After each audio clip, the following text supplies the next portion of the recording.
Nararamdaman mo ba ito, Libra? Ang tahimik na paghila sa iyong dibdib, ang pakiramdam na may isang bagay na hindi nakikita ang dahan-dahang nagbabago sa paligid mo. Para bang huminto ang mundo sandali para lang ibulong ang iyong pangalan. Maaaring hindi mo pa ito lubos na nauunawaan ngayon, pero malinaw, hindi na pareho ang enerhiyang bumabalot sa iyo. Ang mga lumang landas ay unti-unting kumukupas, hindi dahil nabigo ka, kundi dahil nalagpasan mo na ang mga iyon. Ang dating magulo at mahirap intindihin ay nagsisimula ng luminaw sa katahimikan. Ang mensaheng ito ay hindi aksidente, natagpuan ka nito dahil nakatayo ka sa mismong gilid ng isang bagong simula. At sa lalong madaling panahon, ihahayag ng enerhiya ang isang landas na hindi mo inaasahan, ngunit matagal mo nang kailangan. Libra, ang mensaheng ito ay para sa iyo kung nakakaramdam ka ng isang tahimik na pagbabago sa loob ng iyong puso, isang bagay na banayad, ngunit imposibleng baliwalain. Ikaw ay likas na naghahanap ng balanse, pagkakaisa, at katotohanan, ngunit kamakailan, maaaring pakiramdam mo ay may bahagyang hindi tugma sa takbo ng buhay, parang ang mga piraso ay hindi na umaayon tulad ng dati. Hindi ito kalituhan, ito ay pagbabago. Ang enerhiyang nasa paligid mo ay marahang ginagabayan ka palayo sa mga bagay na hindi na nakaayon sa iyong kaluluwa.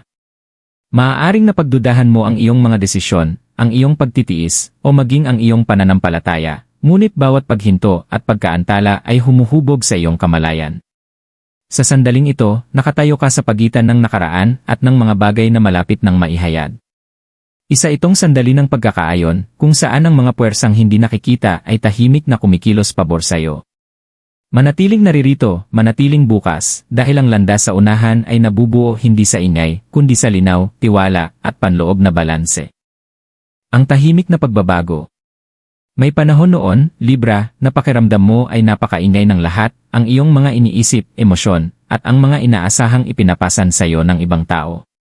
Sinubukan mong panatilihin ang balanse, gawing komportable ang lahat, kahit kapalit nito ang sarili mong kapayapaan. Ngunit kamakailan may nagbago. Hindi sa isang dramatikong paraan, hindi sa pamamagitan ng biglaang mga pangyayari o malinaw na kasagutan, kundi sa pamamagitan ng katahimikan. Isang katahimikang nagpaalala sa iyo na magmuni-muni. Isang katahimikang humiling na makinig ka. Maaaring napansin mo na ang ilang bagay ay hindi na kasing tindi ng dating epekto sa iyo. Ang mga sitwasyong dating kumukuha ng iyong lakas ay tila malayo na ngayon, halos wala ng saysay. Hindi ito pamamanhid, ito ay kamalayan.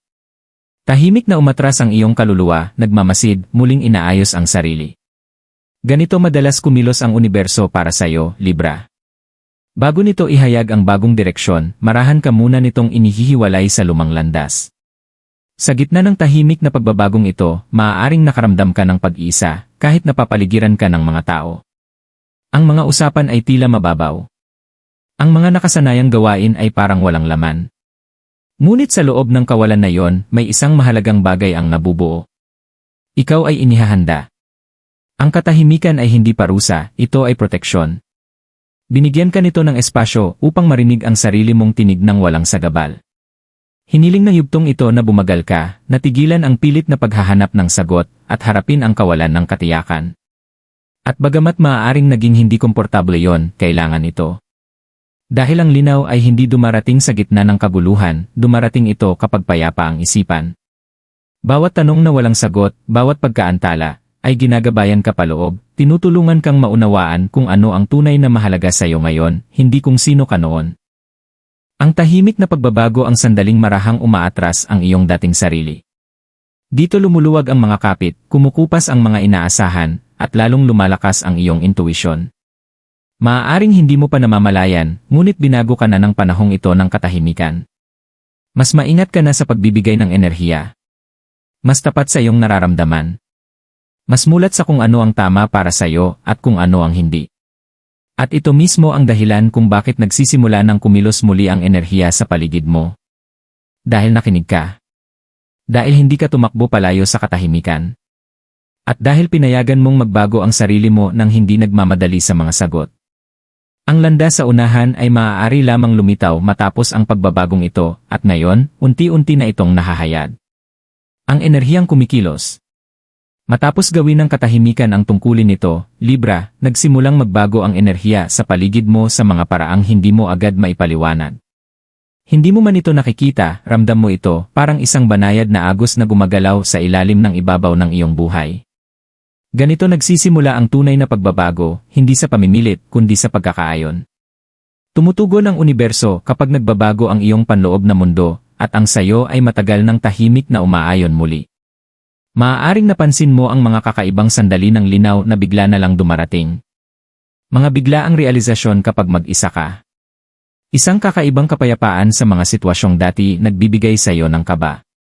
Mga senyales ito na ang enerhiyang nakapaligid sa iyo ay hindi na humahadlang sa iyong paglago, sa halip, sinusuportahan ka na nito.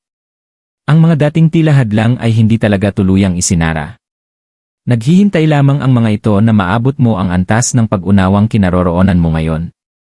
Sa mahabang panahon, may mga bigat kang emosyonal na hindi naman talaga iyo. Inako mo ang mga alalahanin, inaasahan, at pagkadismaya ng iba sa paniniwalang responsibilidad mong panatilihin ang kapayapaan. Ngunit hindi ganoon gumagalaw ang enerhiya. Kapag binitiwan mo ang mga bagay na hindi nakaayon sa iyong katotohanan, may nabubuong espasyo. At sa espasyong iyon, nagsisimulang umusbong ang mga bagong posibilidad. Sa ngayon, nililinis ng enerhiyang kumikilos sa paligid mo ang mga lumang pattern, mga gawi, paniniwala, at emosyonal na kapit na nagtatali sa iyo sa mga pamilyar ngunit limitadong landas. Maaaring naging hindi komportable ang paglilinis na ito. Baka nakaranas ka ng pagdududa, pagkapagod, o emosyonal na paglayo. Ngunit hindi ito mga hadlang, mga palatandaan ito ng pagdalaw. Kailangang gumalaw ang enerhiya bago ito tuluyang makapwesto sa isang bagong anyo. Habang nagpapatuloy ang pagkakaayong ito, ginagabayan ka patungo sa mga sitwasyon at taong tumutugma sa kung sino ka na ngayon nagiging, hindi sa kung sino ang inaasahan mong maging. Maaari kang makaramdam ng paghila sa ibang ideya, ibang kapaligiran, o kahit ibang mga pangarap. Pagtiwalaan mo ang pakiramdam na yon. Hindi ito basta-basta. Ito ay gabay. Hindi basta inaalis ng universo ang mga bagay sa iyong buhay nang walang dahilan. Kapag may lumalayo ngayon, ito ay dahil hindi na nila kayang sumabay sa pupuntahan mo. Ang enerhiyang bumabalot sa iyo ay mapagprotekta, may layunin at tiyak. Inilalagay ka nito sa isang antas kung saan ang mga oportunidad ay hindi na kailangang habulin, kusang dumarating ang mga ito. Ito ang yugto kung saan pinakamahalaga ang pasensya. Hindi pasibong paghihintay, kundi may malay na pagtitiwala. Hindi mo na kailangang pilitin ang mga resulta. Ang enerhiya ay kumikilos na pabor sa iyo, inaayos ang mga pangyayari sa likod ng tabing. Kahit hindi mo pa nakikita ang buong larawan, tandaan mo ito, ginagawa na ang trabaho. At sa lalong madaling panahon, magiging malinaw ang landas sa iyong harapan. Ang bagong landas na nahahayag. Dumarating ang isang sandali, Libra, na unti-unting naghihiwalay ang ulap, hindi biglaan, kundi dahan-dahan at banayad, na para bang nais ng universo na mapansin mo ang bawat detalye. Nasa ganitong yugto ka ngayon. Ang enerhiyang matagal nang gumagalaw sa paligid mo ay hindi na lamang tahimik na kumikilos sa likuran. Nagsisimula na itong magpakita ng mga palatandaan, direksyon, at mga banayad na pagbubukas na dati wala. Maaaring makaramdam ka ng paghila patungo sa isang bagong bagay. Isang ideyang hindi maalis sa isipan. Isang kaisipang paulit-ulit bumabalik. Isang sitwasyong biglang nagiging posible kahit dati tila hindi maaabot. Hindi ito pagkakataon lamang. Ito ang bagong landas na unti-unting nagpapakita ng sarili sa paraang tunay na mahalaga sa iyo sa pamamagitan ng pagkakaayon. Kapag may bagay na tumutugma sa iyong kaluluwa, hindi nito hinihingi ang atensyon mo, kusa mo itong ibinibigay. Ang pinagkaiba ng landas na ito ay ang gaan ng pakiramdam nito. Mas kaunti ang pagtutol, mas kaunti ang panloob na salungatan. Kahit may takot na sumulpot, hindi ka na nito pinipigil. Sa halip, pinaalalahanan ka nitong ikaw ay lumalago. Ang mga desisyong nasa unahan ay maaaring mangailangan pa rin ng tapang, ngunit hindi na nila hinihingi ang kapalit na kapayapaan ng iyong loob. Doon mo malalaman na nasa tamang direksyon ka. Maaaring dumating ang bagong landas sa mga anyong hindi mo inaasahan. Maaaring pagbabago sa kung paano mo nakikita ang sarili, pag-iba ng mga prioridad, o isang oportunidad na kakaibang pamilyar, parang matagal mo na itong pinaghahandaan ng hindi mo namamalayan. Mapapansin mong ang mga usapan ay humahantong sa mga makabuluhang direksyon. Na may mga taong dumarating sa tamang sandali. Na may mga pintong bumubukas ng tahimik, ng walang hirap. Hindi ka na nilalayong umikot-ikot, inuulit ang mga pattern na nagbibigay ng panlabas na balanse, ngunit nag-iwan ng kakulangan sa loob. Ang landas na ito ay humihingi ng katapatan, katapatan sa kung ano ang gusto mo, kung ano ang karapat-dapat sa'yo, at kung ano ang hindi mo na kayang tanggapin. At habang mas nagiging tapat ka sa sarili mo, mas luminaw ang direksyon. May mga sandali pa ring puno ng pag-aalinlangan. Natural lang iyon. Ang bagong landas ay walang kasamang mapa, may kasama itong tiwala. Inaanyayahan kang magpatuloy kahit hindi mo pa hawak ang lahat ng sagot. Unti-unting inihahayag ng universo ang landas, alam nitong kung ipapakita nito ang lahat ng sabay-sabay, maaari mong pagdudahan ang sarili mo. Ngunit pansinin mo ito, mas magaang na ngayon ang bawat hakbang. Mas umaayon ang bawat desisyon. Hindi mo iniiwan ang nakaraan, pinagsasama mo ito, ginagamit ang mga aral nito bilang gabay, hindi bilang tanikala. Ang landas na ito ay hindi tungkol sa pagiging ibang tao. Ito ay tungkol sa wakas na pagiging ikaw. At habang patuloy na nahahayag ang landas na ito, tandaan mo ito, hindi mo pinalampas ang pagkakataon. Hindi ka nahuli. Dumating ka ng eksakto sa panahong handa ka na. Hindi inihayag ng enerhiya ang bagong direksyong ito hanggat hindi nito alam na kaya mo na itong lakaran ng may kumpiyansa, balanse, at tiwala. Ano ang dapat gawin ng Libra sa susunod? Ngayong nagsisimula ng mahayag ang landas, Libra, ang tanong ay hindi kung handa ka na, kundi kung handa kang pagtiwalaan ang matagal mo nang nararamdaman. Sa mahabang panahon, tumitingin ka sa labas para sa kumpirmasyon, tinatimbang ang mga pagpipilian, isinasaalang-alang ang iba, at pilit hinahanap ang tamang desisyon. Ngunit ang yugtong ito ay humihingi ng ibang bagay mula sa iyo. Inaanyayahan ka nitong makinig sa loob, kahit tahimik o puno ng pag-aalinlangan ang mundo sa paligid mo. Ang unang hakbang ay itigil ang patuloy na pagdududa sa iyong mga kutob. Malinaw nang nagsasalita ang iyong intuisyon, ngunit maaaring binalewala mo ito dahil sa nakasanayan. Natutunan mong mag-alinlangan sa sarili dahil hinahanap mo ang balanse, pagiging patas, at katiyakan. Ngayon, ang tunay na balanse ay nagmumula sa pagkakaayon, hindi sa pag-apruba ng iba. Kapag may bagay na tama ang pakiramdam sa iyong katawan at payapa sa iyong isipan, iyon ang senyales mo. Hindi mo kailangang ipaliwanag ito kaninuman. Kasunod nito, kailangan mong bitawan ang pagnanais na magmadali. Ang bagong landas ay hindi humihingi ng bilis, humihingi ito ng presensya. Hayaan mong natural na magbukas ang mga pangyayari. Pansinin kung ano ang nararamdaman mo sa bawat sitwasyon, hindi lamang kung ano ang itsura nito sa ibabaw. Kapag may bagay na nakakaubos sa iyo, senyales iyon. Kapag may nagbibigay ng lakas, kahit tahimik lamang, gabay iyon. Ang yugtong ito ay tungkol sa pagpino, hindi pamimilit. Hinihiling din sa iyo na magtakda ng banayad ngunit matibay na hangganan. Hindi mga pader kundi hangganan. May malaking pagkakaiba. Hindi mo kailangang putulin ang mga tao sa dramatikong paraan. Sapat nang itigil ang labis na pagbibigay ng sarili mo. Ingatan ang iyong oras, enerhiya, at emosyonal na espasyo. Kapag ginawa mo ito, mapapansin mong mas nirerespeto ka ng mga tamang tao, hindi mas kaunti. Mahalaga na ngayon ang pagkilos, ngunit dapat itong nakaayon. Ang maliliit na hakbang na may linaw ay mas malayo ang mararating kaysa sa malalaking galaw na gawa sa takot. Pagtiwalaan mo na hindi mo kailangang malaman ang lahat agad. Ang bawat hakbang ay maghahayag ng kasunod nito. Ganyan gumagana ang landas na ito. Higit sa lahat, manatiling tapat sa sarili mo. Kung may bagay na hindi na akma, hayaan mong lampasan mo ito ng walang guilt.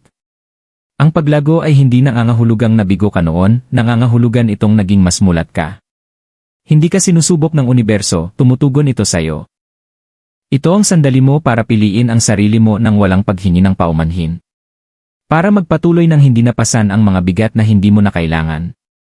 Hindi ka hinihilingang baguhin kung sino ka, hinihiling lamang na igalang mo ito. At habang ginagawa mo yon, patuloy na magbubukas ang landas sa unahan, eksakto sa paraang itinakda para sa iyo. Babala at pagpapatibay.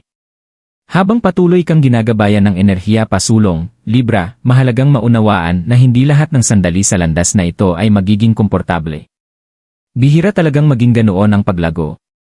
May mga pagkakataong matutukso kang lumingon, pagdudahan kung mas madali, mas ligtas, o mas pamilyar ba ang dating paraan.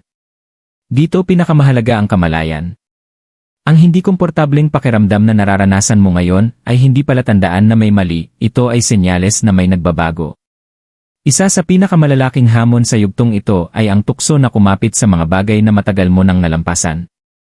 Mga lumang gawi, lumang emosyonal na pattern, kahit mga dating bersyon ng sarili mo ay maaaring subukang hilahin ka pabalik. Hindi dahil tama pa sila para sa'yo, kundi dahil pamilyar sila. Madalas ipagkamali ng isipan ang pagiging pamilyar sa pagiging ligtas. Ngunit sa kaibuturan mo, alam mo ang pagkakaiba. Pansinin kung ano ang nakakaubos sa'yo kumpara sa kung ano ang nagbibigay sa'yo ng panatag na pakiramdam. Maaaring may mga sandali rin ng kawalan ng katiyakan kung saan tila nahuhuli ang mga sagot. Maaari mong itanong kung bakit hindi mas mabilis gumagalaw ang mga bagay, o kung bakit ang linaw ay dumarating pa rin ng paisa-isa sa halip na sabay-sabay. May dahilan ito.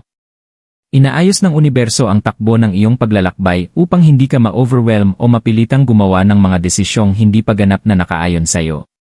Pagtiwalaan ang oras, kahit sinusubok nito ang iyong pasensya. Narito ang katiyakang kailangan mong marinig, ikaw ay pinoprotektahan. Kahit kapag tila malabo ang landas, hindi mo ito nilalakaran ng mag-isa. Bawat pagliko, bawat paghinto, ay may layuning maaaring maunawaan mo lamang sa hinaharap. Walang mahalagang bagay ang inaalis sa'yo nang hindi napapalitan ng mas akma at mas nakaayon. Hindi mo nawawala ang kontrol, natututo ka lamang kung paano ito bitawan. At sa pagbibitaw na yon, makakahanap ka ng mas malalim na kapayapaan. Ang takot na sumusulpot ngayon ay pansamantala. Ang linaw na susunod ay mananatili. Kung dumating ang pagdududa, hayaan mo itong lumipas ng walang paghusga. Hindi mo kailangang labanan ito. Paalalahanan mo lamang ang sarili mo kung gaano ka nakalayo, kung gaano nakalaki ang paglago mo. Ang yugtong ito ay hindi nilalayong sirain ka, nilalayong hubugin ka. Manatiling naririto. Manatiling matyaga. Ang enerhiyang gumagabay sa iyo ay alam na alam kung saan ka patungo, kahit ikaw mismo ay hindi pa sigurado. Libra, kung maririnig mo lamang ang universo na nagsasalita sa iyo sa sandaling ito, hindi ka nito mamadaliin o bombahin ng mga utos. Marahan itong magsasalita, puno ng katiyakan, pinaalalahanan ka na walang kahit anong bahagi ng iyong paglalakbay ang nagkataon lamang. Bawat paghinto na naranasan mo, bawat sandali ng kalituhan, at bawat pagbabagong emosyonal ay may layunin upang ibalik ka sa iyong tunay na sarili. Hindi ka kailanman itinakdang manatili sa isang lugar kung saan pakiramdam mo ay maliit ka, puno ng pag-aalinlangan, o hindi buo. Ang dahilan kung bakit nagbabago ang enerhiya sa paligid mo ay dahil handa ka na para sa higit pa, mas malinaw na direksyon, mas malalim na kapayapaan, at mas tunay na pagkakaayon sa kung sino ka talaga. Hindi mo kailangang patunayan ang iyong halaga o paghirapan ang iyong pwesto sa landas na ito. Matagal ka ng kabilang dito. Nakikita ng universo ang mga pagsisikap na ginawa mo kahit walang ibang nakapansin. Nakikita nito ang pasensyang ipinakita mo kahit mabagal dumating ang mga sagot. At ngayon, tumutugon na ito, hindi sa maingay o dramatikong paraan, kundi sa eksakto at tamang gabay. Isang paggabay na sumasalubong sa iyo kung nasaan ka man ngayon. Pagtiwalaan mo ang mga nangyayari. Pagtiwalaan mo ang tahimik na kumpiyansang unti-unting tumutubo sa loob mo. Hindi ka nahuhuli. Hindi ka naliligaw. Nasa eksakto kang lugar kung saan kailangan mong naroon upang pumasok sa susunod na kabanata ng iyong buhay. Magpatuloy ng may pananampalataya, hindi takot. May balanse, hindi pag-aalinlangan.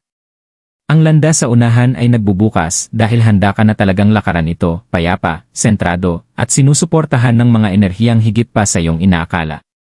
Kung tumimo sa iyo ang mensaheng ito, Libra, maglaan ka ng sandali upang kilalanin kung ano ang nararamdaman mo ngayon. Minsan, ang linaw ay hindi dumarating bilang isang sagot, kundi bilang isang pakiramdam ng kapayapaan, at ang kapayapaang iyon ay nararapat igalang. Kung nararamdaman mong gabay kang magbahagi, isulat mo ang iyong mga saloobin sa comments, maaaring ang karanasan mo ang eksaktong kailangang marinig ng iba. Suportahan ang espasyong ito sa pamamagitan ng pag-like ng video at pag-subscribe, upang hindi mo makaligtaan ang mga mensaheng nakatakdang makarating sa iyo sa tamang sandali.